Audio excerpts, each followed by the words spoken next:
Okay, I'm Lois Rosen, and I'll be reading two poems. Fogged and Unfogged in Salem. Pandemic Saturday market, rain dripping, no deluge for now. I bring an eyeglass case because wearing a face mask frogs my lenses. The view becomes a gray Monet in a misty afternoon. Removing my glasses, I can still see distance, but not up close, without transition lenses. Such an obvious metaphor for COVID life. Maybe my mask protects me from germs, but the cloth traps my breath. Suffocation, not exactly, but almost. Thankfully, my foggy brain remembers to meet a friend at Mrs. Clugston's booth. Clug conjures the word clog, and tables of end-to-end pastries, pies, and breads encased in plastic. I can't see prices without readers. The baker says $6 for 2 Marionberry turnovers. Marionberry flavor, a sweetness beyond blackberries, soothes my mouth. I want to keep licking the filling. Flaky crust consoles me.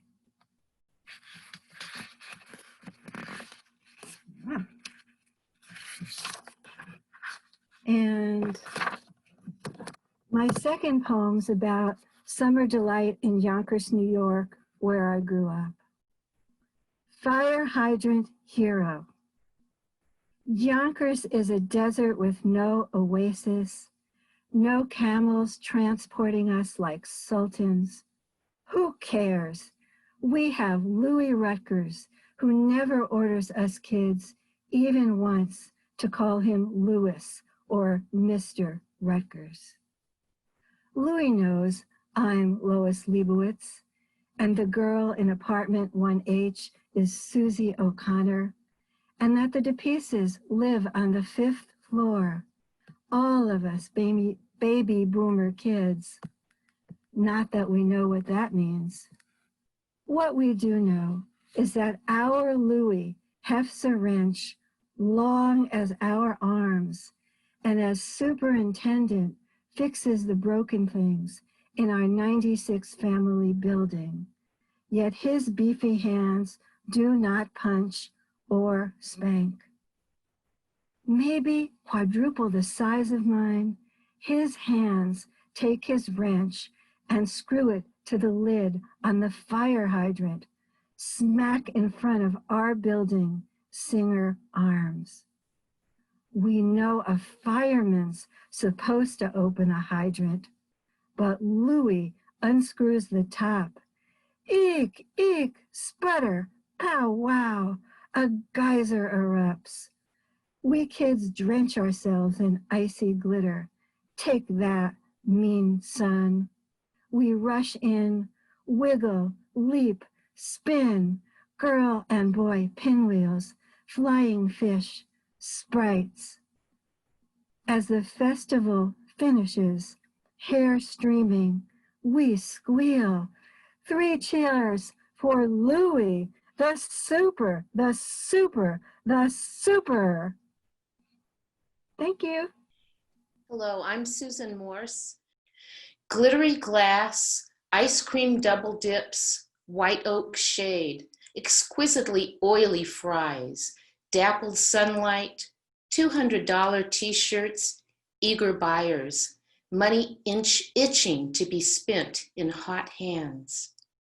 As I drive home from that fabulous extravaganza, a disheveled, bearded man is the last person in the world I would expect to see shouldering an Eddie Bauer bag. But there he is on this sweltering July morning at the corner of nowhere, 12th and State Street, watching Amtrak race by, filled with passengers on their speedy way to other destinies.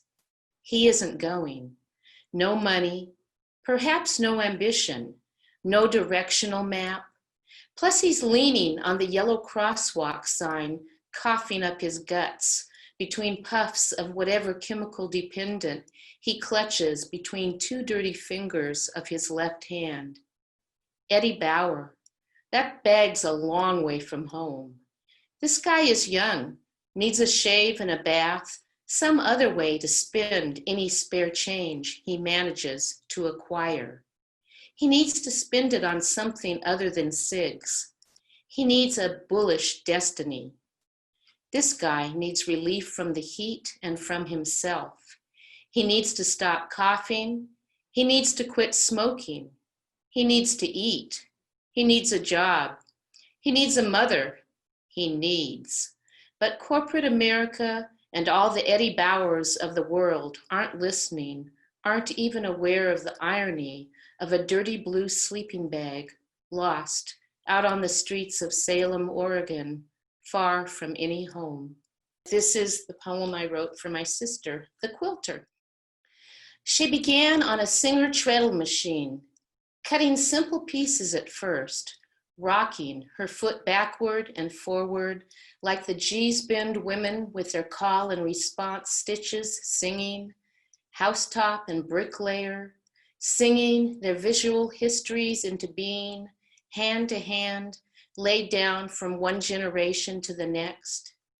In her early years, she did not know of her own heritage, the great aunt on her grandmother's farm, an Oklahoma quilter, piecing together traditional patterns, hunters, stars, kaleidoscope, wedding ring, the pictures becoming more intricate, more intimate as the occasions fit, choosing the essential working colors and textures, coarse or smooth like life, learning the slip knot for anchoring. Later, she learned to paper piece each triangle first, add fans of light, or design the concentric squares which could close in upon a body if she let them. 2 husbands came and went, years passed humming along with her machines. But her knowledge continued as she studied those years, arranged the width of her own borders, wove colorful tales like the women before her, each covering caught up by needle and thread and the rocking feet of all the journeys she envisioned. My name is Jade Rosina McCutcheon. I was born in Melbourne, Australia, and I've been living in Salem for 4 years. So the first one is called We Have But a Moment. She flickers her eyes, delicately lifts one fine leg after another, hardly discernible, green on green, against the cobalt blue, deceptively clear sky. You wouldn't know she was there. She was so in tune with her surroundings, so quiet in her presence, the leaf beneath her shaking gently as the warm air tumbles through. The inferno that will end her existence is coming. But for today, this majestic mantis stands tall, perched on her fine green leaf, poised, ready, in case a fluttering moth or cagey caterpillar wanders by. The moth and the caterpillar will be gone, disintegrated, millions of them. When the inferno blasts through, when the bushfires rage like war and all living things desist, every ecosystem from land to sky, birds, flies, ducks, roos, koalas, foxes, butterflies, spiders, ladybirds, possums, every living thing gone. She lifts her leg and scratches her head as the soft, warm air dances through the last days of existence.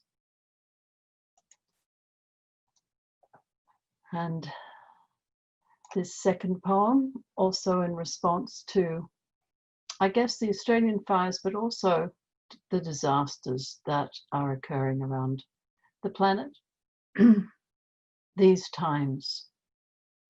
Does it ache already, blood on snow, shooting through the sleet-crusted sermons into here, now, jabbing your thoughts with pinprick precision, just to let you know all things are born, all things die. Did the fires remind you? Did the death of your grandma remind you? Does the threat of war remind you that we live and we die every moment of every day? So why the fuss? The scratching, searing, sore, itching to be torn, the rush to scream, to rant at the world, your mum, your dad, the president, your teacher, your brother, your sister, the family is dead. Now you are hurting. A koala dead, a national monument destroyed, a black woman shot, a young boy drowned, a boat capsizing, lost dark water. What are you doing here? This day, this life, this earth? Where is your mind? What do you want? When will you speak?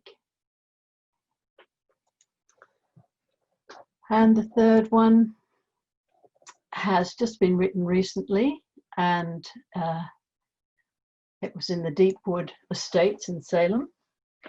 And a friend poet pointed me towards another space in the garden, saying that there was a room over there. And in my delightful ignorance, I had no idea that the spaces in the gardens were actually called rooms. I thought she was literally pointing me to a room. So this is just called Deepwood. She pointed me toward the horse chestnut. There's a room in there. So I wandered across green themes looking for a room, hiding in invisible edges or moving shadows or spattered light. How is nature a room, I ask? How is a tree a room? Especially the horse chestnut, where no liminal spaces invite a potential tea party, not like the Moreton Bay fig, also called the Australian banyan tree, where huge bark arms enfold a child's wild story, where the branches re-enter the earth, forming caches and larders, dungeons and castles, not even like Enid Blyton's faraway tree, where the inhabitants like Moonface and the Saucepan Man test the climber's tenacity on the way to the top, where another land or room awaits. I stand confused under the great horse chestnut, willing a room to appear. Then I see it, a light attached to the trunk. Where there is a light, there is a room. I must be close. I see no edges, no ladders, no moon face, but wait, I pause as the sun shrieks across a chestnut leaf. Here is a room. Here is a room. Hello, my name is Marilyn Johnston, and I'm delighted to be part of this virtual art fair along with my fellow writers and all the artists. I have 2 poems to read.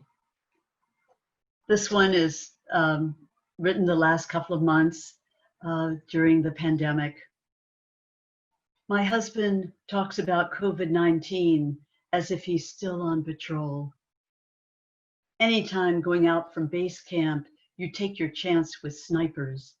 You take a risk, even all suited up with night gear, thick flak jacket and combat boots, M16 at the ready.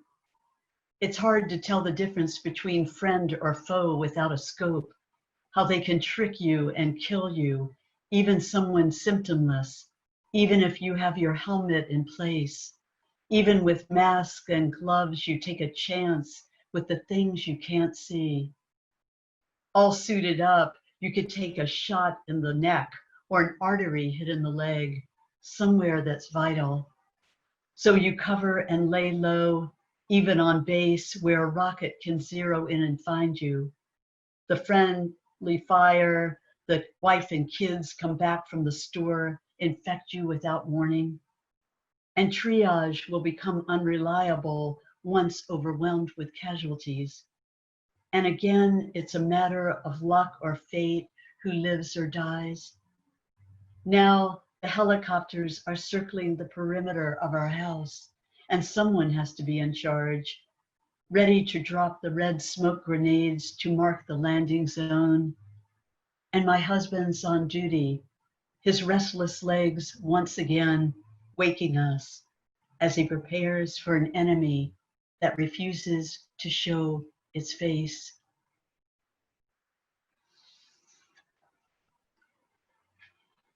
And my second poem was actually written on the grounds of Bush House, and it was Mother's Day. And it's for all the mothers whose kids grow up and move. My daughter calls on Mother's Day. You told me that after the rain ended, the 20-month-old screamed as you held her so she wouldn't run outside.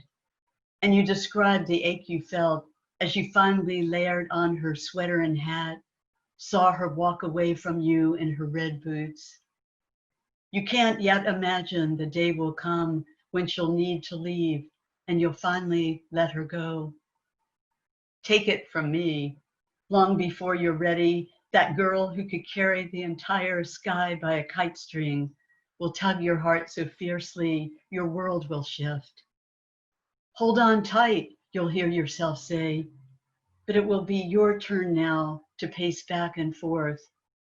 You this time on the ground as it shakes beneath you.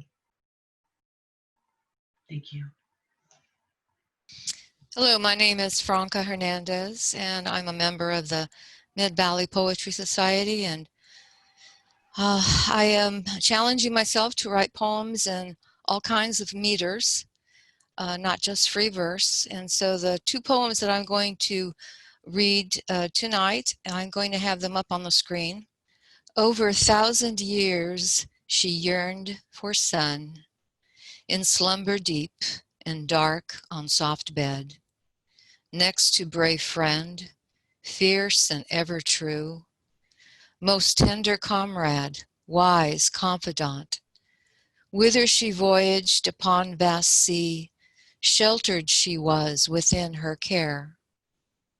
Tale of woeful tragedy and harm, her youth most foul fortune brought pain as panic horse hurled her in air. Active body thrown, broken, fell, forever lame, reduced to limp, raging at misery her misfortune. To wed no longer could weak lover, most wretched path rends them asunder, afar to voyage and she to slave. 8 bitter weeds with cattle kept, keening awful fate, faith in rags, Ragnarok of time, tear stones fell. Tears lapse, pain muted, plying distaff, thoughts by the hearth to hear runic songs, sparkling visions leap from deep load, depart present mind, meander the ether, to etch on cosmic soul cascade of mind, meander long by leagues distant stars.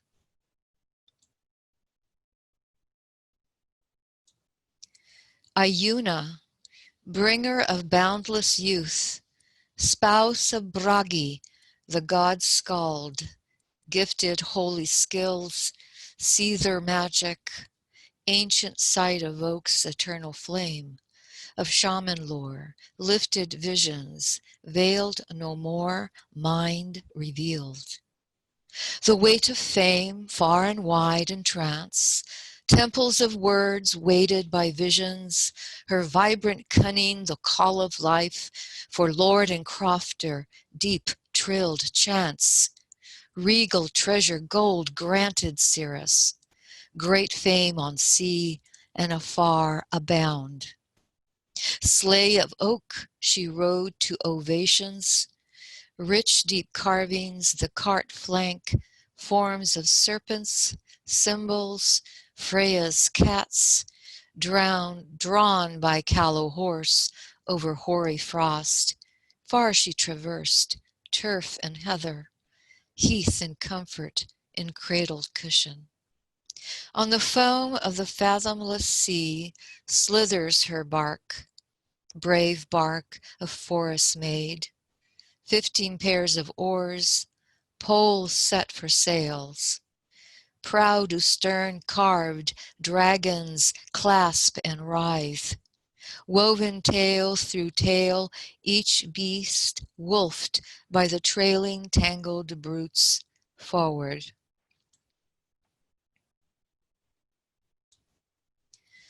Far her fate steered to dispense wisdom. Her resolved sage words strove wars to quell, quickened accord amongst men of storm. O fleeting season, their flawed pledge gave, prayers and charms careen into somber greed, and greed into graves, death to foresight. Weary old bones, winter's lapse on farm, lament chance mouth, crushed limp flower. Fair holy Iuna, hallow gift of apples bestow blessings on her. Brave heart embarks eastward on spring tide to travel primal sea path Simbric. Reached Hedeby port, Danish realm, riches of silk, amber, noble slaves. Of nations and landlocked seas came one, watchful onyx eyes, ever wary, wise and shrewd, of distant regal stock. Stores of treasure, trade of eastern girl. Pontus' murky sea, site of girl's birth, long buried in mind a memory of bare setting wild steeds roam free, rebel warrior, then wife, captive, carefree no more, mad grief eyes forward. Fragile Cirrus speaks gentle future. On Oslo's fjord, friendship bonds grew strong. Her grateful commune, core of hope, held the Cirrus and the slave with pride. Whither they ventured, the visions fused. Weak of frame, constant courage sated. From strange girl's vigor, pain was vanquished.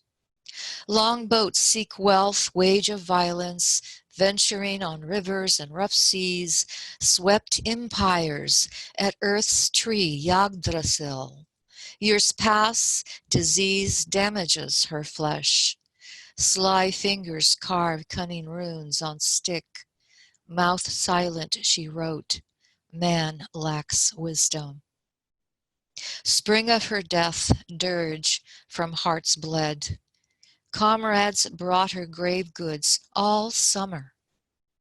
Sleek burial ship, her final bed. Bounty of craftsmen, construct haven, half-timbered tent. Hung precious textiles, practical household hardware buried. Bleak days, companion, wept bitter tears, weak broken heart burst inside her chest. Charm dissolved, no destiny to share. She adorned herself in amber gems, on her friend garland, gilded brooch, breath exhale, last tender kiss, embrace.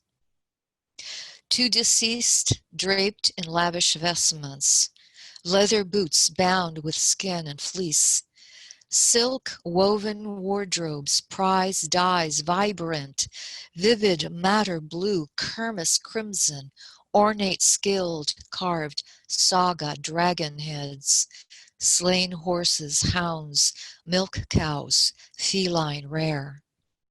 Autumn chants, tears, feasting farewells, tunes on harps sweetly rose heavenward, rich gifts from domain woeful and weeping, while digging into the massive mount with earth mounds to cover burial ship, in blue peat, cirrus, and slave preserved.